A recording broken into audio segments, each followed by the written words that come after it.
Boa noite, pessoal. Graça e paz. Sejam bem-vindos a mais uma noite aqui na presença de Deus. Que você sinta, abra o teu coração para que essa noite seja uma noite em que a pessoa mais importante se manifeste. E essa pessoa é a pessoa de Jesus.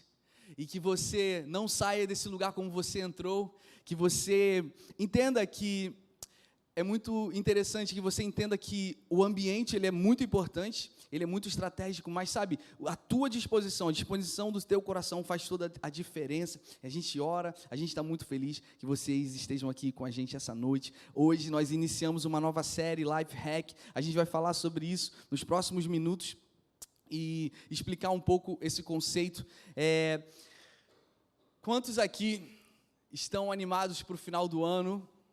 Natal, quem gosta de Natal? Galera, a gente está preparando aí um musical de Natal, que vai ser bem legal. A gente vai usar o teatro, uma obra em cartaz, e vai fazer uma produção bem bacana. Então, você que tem habilidades de encenação, dança... Não, tô brincando. Por acaso, a gente vai fazer umas coisas bem legais. Eu já estou bem animado, porque o Natal, certamente, é uma época bem... um feriado tão expressivo, tão estratégico, que a gente quer fazer algo bem legal. Você ouviu aqui nos avisos, se você quer conhecer mais da Rise Church, que você quer conversar com alguns líderes, ou conhecer mais da visão, na sua frente, no assento de trás, na parte de trás, ele tem o que a gente chama de Connect Card. Ali você pode assinalar a opção que se enquadra com você, deixa na saída do gasofilaço, joga ali e a gente vai entrar em contato, seja, eu quero me batizar, eu quero entender mais quem Jesus é, eu quero me reconciliar com Cristo. Que essa noite aqui seja uma noite de salvação, que essa noite seja uma noite de aproximação, de alinhamento daquilo que o coração de Deus tem para você. Amém? Bem, Life Hack, então, fala sobre, é uma expressão norte-americana que faz uma conotação a tudo que facilita a tua vida no dia a dia. E, pessoal, eu estou falando de coisas bem assim, simples, mas que vão facilitar o teu dia. Então, Life Hack não tem uma tradução literal, então a gente está aqui explicando. O Life Hack é o quê?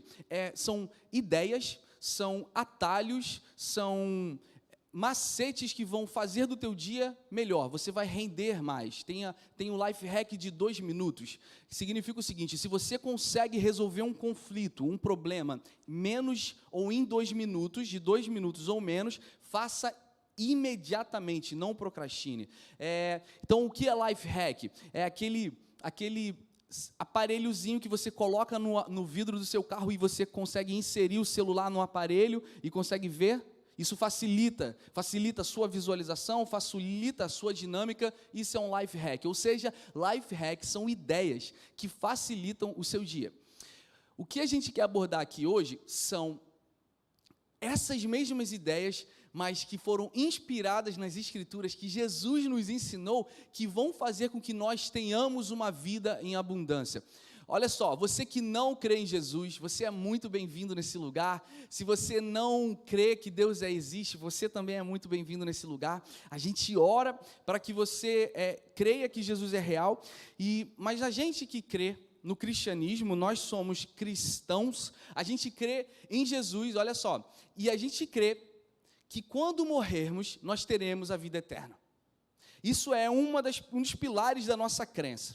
Só que também a gente tem um pilar na nossa crença, que não é apenas a vida após a morte, mas é também na vida até a morte, nós sejamos cheios da presença de Jesus.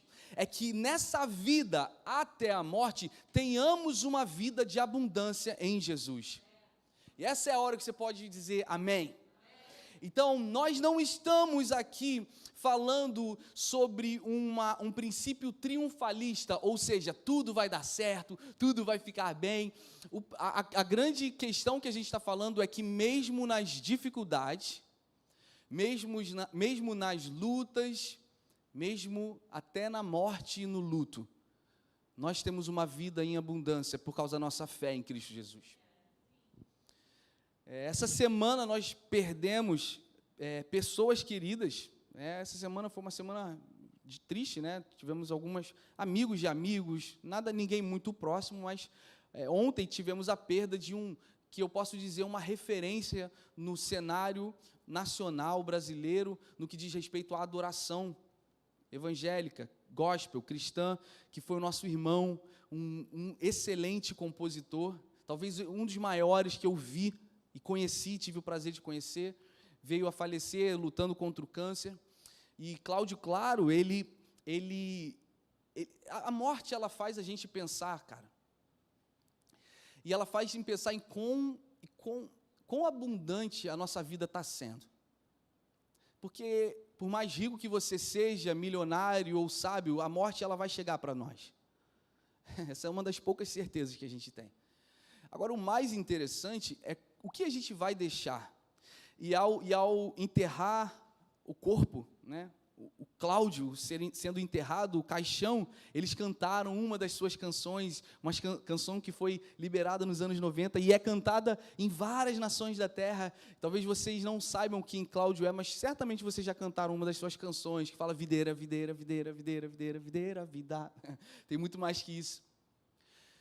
E aí eu fiquei pensando, falei com a Sabrina, cara, olha só que, e tem todo aquele gesto aí, que eu também não, eu vou poupar vocês, mas, e aí eu fico pensando, cara, olha só que tremendo, uma pessoa que morreu, mas nunca vai deixar de ser lembrada sempre que for cantada as suas canções, olha que legado nas suas poesias, nos seus versos. E a pergunta é, quando a gente fala de life hack, ou seja, existem alguns segredos que Jesus nos deixou, que vai fazer com que você tenha uma vida abundante nele, e mesmo que a morte venha, você vai construir um legado que vai ainda impactar e abençoar outras gerações. Isso cara, eu não sei você, mas isso me inspira tremendamente. Os livros que estão para ser escritos aqui nesse lugar. As igrejas que vão ser abertas, os campos missionários que vão ser abençoados, as ideias que vão surgir, os empreendimentos, existem tantos sonhos, e o Dr. Miles Monroe, ele diz o seguinte, o cemitério é um dos lugares mais ricos de todo o mundo, porque é ali que talentos morreram, sonhos morreram, potenciais morreram, mas que em nome de Jesus seja tão presente no teu coração, que você não deixe de sonhar, e você execute aquilo que Ele tem colocado no teu coração. Que a gente possa criar esse legado, deixar esse legado. Seja uma canção, seja uma música, um empreendimento, sabe? Mas, queridos, vocês nasceram, a gente nasceu para construir algo eterno e algo relevante. Amém? Hoje, então, a gente vai falar sobre um primeiro tema. Nos próximos 4 domingos, a gente vai falar sobre alguns segredos, alguns itens que Jesus ensinou, e hoje a gente vai falar do primeiro, e a gente vai falar sobre grandeza. É muito interessante, há 2 semanas atrás eu falei sobre Deus é real, por que Deus é real, e eu citei eu citei sobre o filósofo alemão Hegel, que popularizou o termo Zeitgeist, que basicamente significa o espírito da época. Então, o Zeitgeist significa como a época pensa, como a época performa através de um pensamento, de um mindset. E existem alguns Zeitgeists no dia de hoje, pessoal, que eles fazem muito sentido, só que você precisa questionar se é o que Jesus falou, é o que Jesus pregou, é o que Ele ensinou para a gente. E aí a gente vai falar um pouco disso. O que o mundo está falando? Beleza, isso até tem uma aparência de sabedoria, isso aqui até tem uma aparência de abundância e relevância, mas Jesus falou isso, sabe? Por exemplo, a gente ouve muito, cara, você não precisa casar, você pode morar junto, você não precisa. Agora, é interessante que você entenda que na lei ocidental, a instituição ocidental foi inspirada nas Escrituras. E o casamento não foi uma criação do homem, é um princípio de Deus, é um princípio bíblico. Então, o que a gente faz no civil, na verdade, não é tão importante quanto o que a gente faz diante de Deus, é um ato diante de Deus. Vocês estão aí? Então, é a inspiração no casamento nas Escrituras. Então, cara, você pode morar junto? Sim. Vocês podem se respeitar, serem fiéis, serem felizes? Sim. São algumas verdades e algumas declarações sendo ditas no dia de hoje, mas você já se parou para perguntar assim, cara, beleza, mas o que Jesus disse sobre isso? sabe? Você questione, por favor, seja um cristão ou um ateu que não crê em Deus, mas que não seja, em nome de Jesus, ou em nome de ninguém, um Ctrl-C, Ctrl-V. Isso é a pior coisa que você poderia fazer para você mesmo. Por exemplo, eu estou falando aqui de Jesus, eu vou falar aqui dos próximos 30 minutos na fé em Jesus, mas não acredite no que eu falo. Entenda por você mesmo, tenha uma experiência pessoal com essa pessoa, que é Jesus, Ele é real, Ele mudou a minha vida, mudou o meu passado e mudou o meu futuro e pode mudar o seu também. Mas não caia em nenhuma lábia e numa eloquência de um pregador. Tenta sair daqui desse lugar e repense, fala, Senhor, se o Senhor é real, fala comigo, ministra no meu coração, fala comigo. Eu tenho certeza que Jesus, Ele é real e Ele vai se manifestar em você. Filhos, nós não precisamos de filhos, porque filho é custoso, dá trabalho. Gente, eu tenho 2, eu sei o que eu estou falando, eu queria ter mais 3. Mas aí eu entendi por que não vamos ter mais 3. Estou tentando convencer a Sabrina ainda, minha esposa. Mas, adoção, cara, então nós estamos absorvendo verdades em cima de pilares de conforto, sendo que o Evangelho nos manda absorver e viver verdades em cima de pilares de renúncia. Então, você não tem filho, eu totalmente te respeito. Você não precisa ter filho porque eu estou falando, mas não tenha filhos, porque você precisa de ter uma vida perfeita para ter um filho, porque isso vai acabar protelando, procrastinando. O que eu quero dizer é o seguinte, eu respeito o teu tempo, cada um escolhe e decide o que você precisa fazer, só que não espere a vida ficar perfeita para que você comece a servir numa igreja local. Quando eu parar de fazer esse pecado, eu vou começar a servir Deus. Quando eu estiver ganhando 15 mil reais por mês, aí sim eu vou conseguir ter um filho. Sabe, pessoal, o que Jesus está dizendo a respeito disso? Filho é uma bênção. E você perdeu uma oportunidade de falar amém. Filho é uma bênção. E vocês, se não vocês não concordam com isso, vocês são muito egoístas, gente, porque vocês foram filhos de alguém. Vocês só estão aqui porque alguém renunciou, cara. Alguém sacrificou, meu irmão. Alguém te serviu, então por que não você vai servir? Ah, mas eu não quero abrir mão do meu sábado à noite. Eu vou parar por aqui, senão vai ficar chato. Estou brincando. Mas o que eu quero dizer é que, sabe, você está construindo algo que é muito maior. É muito maior. Eu não estou querendo trazer um peso, uma condenação, eu só quero dizer o seguinte, o que Jesus está falando? Por favor, não decida nada em cima de um zeitgeist, segundo um conceito de hoje, mas segundo o que Jesus está falando. Eu quero te mostrar uma foto. A gente tem que ter filho. A gente tem que procriar. Calma aí, já tem um profeta ali. Ixi, a cataralababa. Já está querendo. Calma aí. A última vez que a gente fez isso aqui foi o Mateus e Bruna. E hoje é com muita alegria que eu digo. Não sou eu. Josué e Ariane! Uhul! Sensacional. Por quê? Porque há 3 semanas atrás eu conversei essa conversa com eles. Então é isso. Josué, quem não sabe, é o líder de louvor, de música aqui. A Ariane é a menina que estava cantando. E elas vão dar a Sofia, que é a filha mais velha, uma irmã ou um irmão. Que Deus abençoe vocês. Eu queria pedir, galera aí de cima, estenda suas mãos, galera aqui de baixo, para essa direção aqui.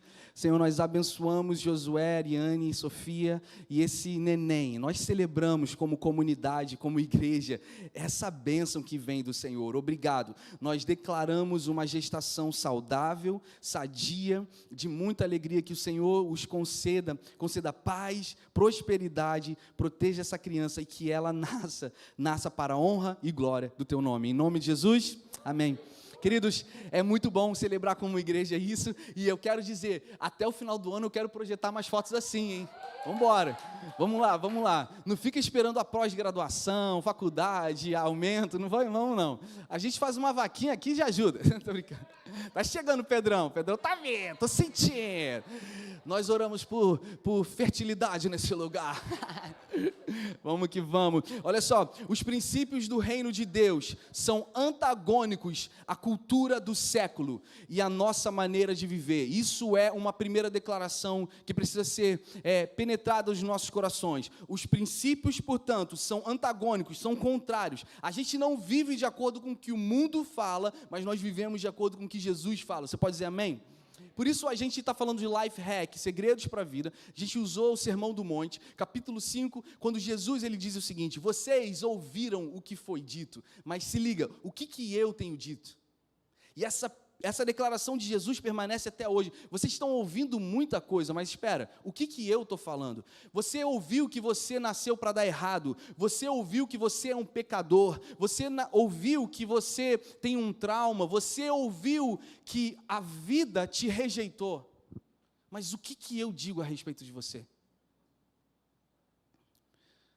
Sermão do Monte é uma das maiores, belos sermões das Escrituras. Vocês ouviram o que foi dito, mas eu vos digo. Quando entra aquela vírgula, e aquele mais, tudo muda na nossa vida.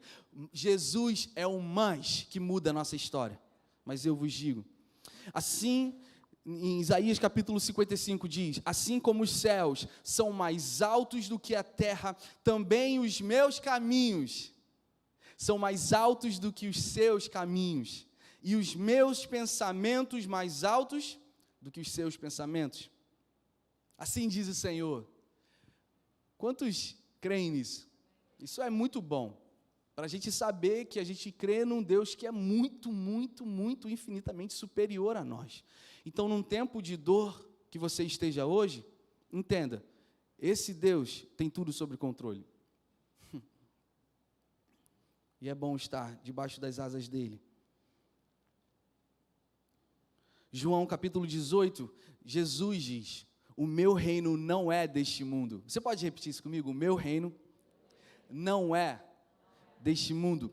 Mundo aqui, o autor, ele está se referindo a um sistema. Cosmos, no grego, significa o mundo é um sistema, não é necessariamente a geografia, o planeta Terra, mas é um sistema. O mundo, ele representa uma estrutura, tudo que contrasta os céus. O reino secular, ou seja, quando a gente fala mundo, nós não estamos falando de uma pessoa ou de um país, estamos falando de um sistema.